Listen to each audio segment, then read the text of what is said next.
Hey gamers, so here's a question. How can a House of the Dead and Time Crisis crossover work? Well, let's take a deeper look into that and explore a potential story, some characters, gameplay ideas, and how the rail shooter genre can be leveled up using VR. So consider sticking around for this one, and hey, if you enjoy these type of videos where I dive into discussing potential game sequels, concepts, and crossover ideas, consider hitting that like and sub button for more. So yeah, let's get it. Now, creating a crossover game with multiple intellectual properties can be a complex task. I mean, it involves licensing agreements, collaboration between developers or publishers, and the willingness for these companies to actually want to work together. And while crossover games aren't that common, they've actually sparked some legendary series like Super Smash Bros., Marvel vs. Capcom, and Kingdom Hearts. So with the idea of a crossover not being too out of whack, let's take a look at the story, which could follow the brilliant Dr. Daniel Kurian, years after the events of the House of the Dead 3, who's the son of the infamous Dr. Kurian from the original series. Well, he's returned and taken up his dad's legacy and is now working at the world-renowned EFI research facility, specializing in generic engineering and biotechnology. But beneath that successful exterior, Daniel can't seem to shake off the tragedy of his father's past, his death, and how everything went down. Haunted by his dreams and potentially being able to do something about it, he's determined to want to make things right. This would involve him needing to find a way to rewrite history. With unwavering conviction, much like that of his dad, Daniel sets out to harness the incredible power of the Time Gate, a secret project which has been hidden from the world for many years, where it's only to be used in dire situations or catastrophic events threatening civilization. Believing that this could be the ticket to save and bring his father back from the past and also stop him from creating that dreaded bioreactor in the first place, he sets to finalize a few experiments and activate the gate, but as fate would have it, this well-intended experiment takes a terrifying turn. The Time Gate cracks open, unleashing a relentless horde of undead creatures scorched by hell itself, forcing the way into the living world and into the once secure facility housing multiple facilities and extended research labs. With chaos unfolding around him, Dr. Daniel faces a dire dilemma and knows there's only one choice: retreat and seek help from a specialized force. In a desperate bid for assistance, Dr. Daniel reaches out to the mysterious and elite organization known as the VSZ. Their reputation precedes them, and their expertise in handling extraordinary threats makes them the perfect hope for the cleanup and rescue operation. They send the top agents, the cool Richard Miller and his apprentice Luke O'Neill, to lead the mission. When the VSZ arrives and teams up with Dr. Daniel, things go south. Some of the soldiers end up missing, with some getting possessed and turning on each other, while others turn into the undead or spreaders. These zombies have a sole purpose to spread that hellfire virus as far and wide as possible. Though united in the goal to stop the relentless undead horde, the good doctor harbors a secret agenda. He seeks to not just vanquish the undead time demon guarding the Time Gate in order for him to go back into the past, but also to tap into the VSC agent's skills to ensure his father's rescue from the past. It's a daring plan with the potential to rewrite history itself. Now, as you work your way through the game and through the gripping tale, you'll find yourself at the helm of crucial decisions that shape not only the fate of the House of the Dead and Time Crisis worlds, but the very fabric of time and space, either steering the course of history towards redemption and restoration, or unforeseen consequences that will forever alter the universes as we know them. Man, with so many possibilities and characters that can be revived or brought back for this mission, I decided on the following, and again, let me know what you guys think, or who would you like to see, return. But yeah, I've got Dr. Daniel Kurian, who continues to excel as a leading scientist but is plagued by the burden of his father's death, the events that surrounded that, and the creation of the bioreactor back in '98 that led to the deaths of countless innocent people, his father's once reputable career, and how everything from that point shaped, future events. Daniel is consumed by his ambitions and becomes a cautionary tale highlighting the dangers of unchecked ambition and the ethical responsibilities inherited in scientific research, all in a desperate quest to save his father and rewrite history. Richard Miller, on the other hand, is a skilled operative who is a highly trained agent, known for his sharpshooting abilities and resourcefulness.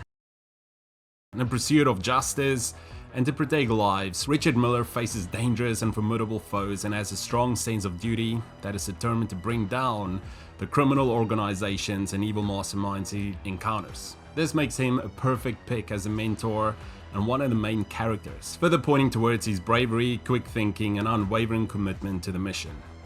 Luke O'Neill is another main character who has come a long way since the events of Time Crisis 5 and has gone through quite a transformation with his training and commitment with the VSSE. He'll work closely alongside Richard to cement his growth and provide additional support as they will face numerous enemies and challenges. This will be his final test towards becoming a senior advisor and agent for the VSSE. Dr. Emily Martinez, which has worked closely with Dr. Kurian as a young assistant back in '98, enticed by the groundbreaking scientific research undertaken at DBR Corporation. However, after she learned about the perilous intentions and the sinister plans of the bioreactor, she made a crucial decision to leave the project and the mansion behind just in the nick of time, narrowly escaping those events. Now, as Daniel Kurian's research assistant, Emily finds herself torn between her loyalty to him and his esteemed father, once regarded as a brilliant man, and her mounting concern over the repercussions of his actions. Having witnessed the consequences of such experiments in the past, she bears a deep sense of responsibility towards Daniel, as his father had also once saved her life. This dynamic weaves a complex and complicated relationship between the two, as Emily grapples with the past and the uncertainties of the present. So if we had to look at gameplay, imagine having the power to tailor your gaming experience just the way you like. Okay, I know this might be out there, but hear me out. How cool would it be to keep this game true to its core in terms of that railgun experience, but not to limit you as a player? Like, say you could choose how you wanted to dive into the action. I'm talking VR, old school arcade railgun action, or even switch to a third-person perspective.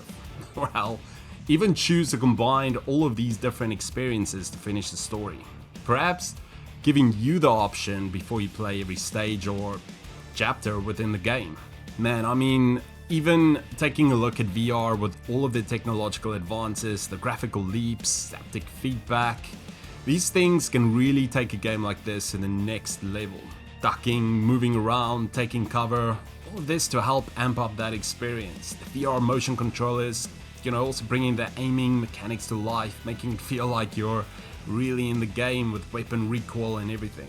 An immersive VR mode, for example, where you'll need to use real-life movements strategically, taking cover behind objects, leaning out for those precise shots, blind fire, and peeking around corners for those lovely jump scares. Look, it's all about survival and outsmarting your enemies in intense combat situations. Dude, I think they did a stellar job with Half-Life Alyx, and a lot of what they did in that game can be used as an inspiration for this game as well. I mean, in a zombie game context, things like opening doors quickly, pushing buttons for an elevator to arrive in the nick of time while hordes of zombies are chasing you, or even pushing zombies back, and can all add to that interactive nature of the game and its environment. Of course, we're not leaving out the multiplayer aspect. I mean, you should be able to team up with friends online, or for those epic co-op battles where communication and real-time strategy are the key to success, reviving fallen comrades, planning your moves, and working together as a team. But again, also, if you wanted that more old-school arcade action, you can equip yourself with a compatible light gun, or even use current-gen controllers with clip-on accessories utilizing haptic feedback where possible. And again, depending on the game mode you select, the game's spacing and gameplay style will also be adjusted while still keeping the story events intact.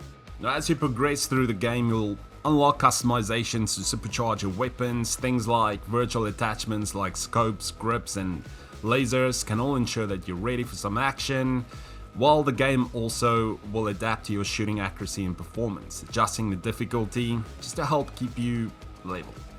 Also, each character can come with their own unique abilities and complement the gameplay, from agility to technical expertise, you've got various playstyles to master and conquer. As you level up and earn skill points and complete objectives, you'll also need to invest those points wisely, unlocking new abilities, upgrade your weapons, and enhance your character for an even more sharp experience. Oh, let's not forget to interact with the environments, things like solving puzzles and discovering hidden paths to uncover secrets. It's all part of the grand adventure, while staying true to the game's story and ultimate outcome. The gaming experience should be like no other, offering you the player to choose your style of gameplay and to immerse you completely in that style, be it VR, old school light gun arcade action, or even through a third-person perspective.